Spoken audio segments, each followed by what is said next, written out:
Oh, man. Just so beautiful. Look.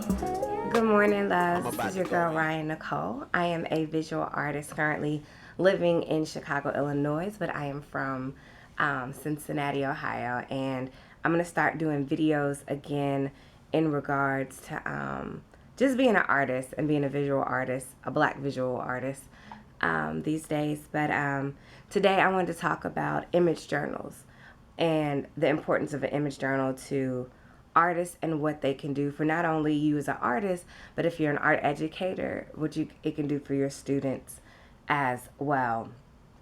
The importance of collecting images has always been critical and crucial for artists, but even more important for people in the black community or the black diaspora.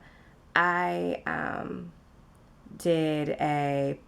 my thesis in undergrad was called From Nigger to Noir, the Evolution of the Black Image in Western Culture. And it really examined not visual art, but examined how photography elevated the representation of black people in images. Because with photography, it's not like an interpretation of an artist. Now it's actually, at that time, it was like, this is a real solidified image in the context of this is who we are and not who you said we've been. One person that strategically used photography was Booker T. Washington. When it came to Tuskegee University, he had a photographer, I know I'm gonna mess his name up, Cornelius Marion Beatty. He would photograph images of everything from the classrooms to the hallways to the buildings, but most importantly, commencement day. So we have and could collect and document these images of our success and our trials, as well as our growth as a community.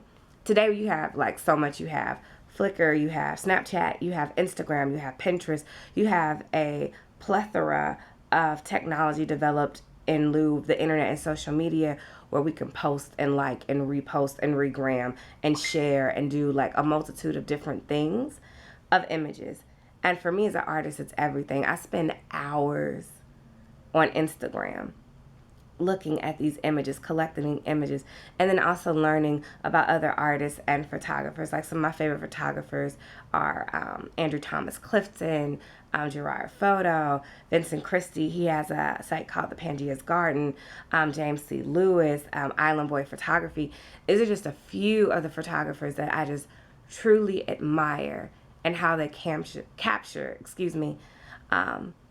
black beauty, the aesthetic, blackness, and just images of humanity in general. So with all that being said, let me go ahead and show you my image journals. Now they're different from sketchbooks. You have sketchbooks where you sketch out ideas. My image journals are literally a collection of images that I want to reference, that I'm looking at, that I'm getting inspiration from, or that I'm just going to appropriate for what I'm trying to convey in my works of art. So I'm going to turn my camera around. Right here I have my keys. I have a set of, I have a little one that I keep in my purse. It's actually my old planner, but I just put a sketchbook in there. This is the newest one, and this is it. So what you see are images that I found from online, and I make notes. Sometimes poetry gets inspired by them. This is one of, forget the photographer, but she's a Fela queen when they had Fela on Broadway. It might be an advertisement, the henna, the designs. Again, it's just images and ideas and some sketches that go along with it.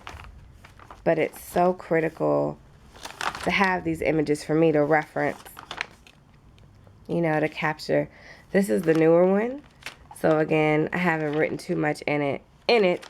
So literally what I do is I go on a photo binge, and I basically just go online, collect the images, save images. Oh, this is hilarious. These are when I lived in Cincinnati. I was younger, in my parents' house. These are photographs of my first studio in their basement, which I literally took over, and that became my workspace. But again, image journals are critical for as an artist, because you can reference, you'll get an idea, you'll become inspired, something will occur for you to like, oh yeah, I remember seeing that image. Oh, I wonder if I could use those colors. It's a wide array of things. When I was teaching art, I had these same journals in my classroom, but they had everything from colors to pictures to textures to fabrics to things like that. And there was even a kind of like a pouch that I had more tangible 3D objects that of course couldn't be glued on paper or put in a binder. And for your students, when they're stuck on an issue or challenged by an activity or a project and they want something else, they can go through these images and might pull an idea for color, might pull an idea for a background, might pull an idea of, oh, that's how I wanted the shading, that's how I want the light to look. So yeah, these are my image journals, and I just wanted to share briefly with you how I become inspired and things like that. But yeah, that's just it, and please stay tuned for more videos, and you have a great day. Peace.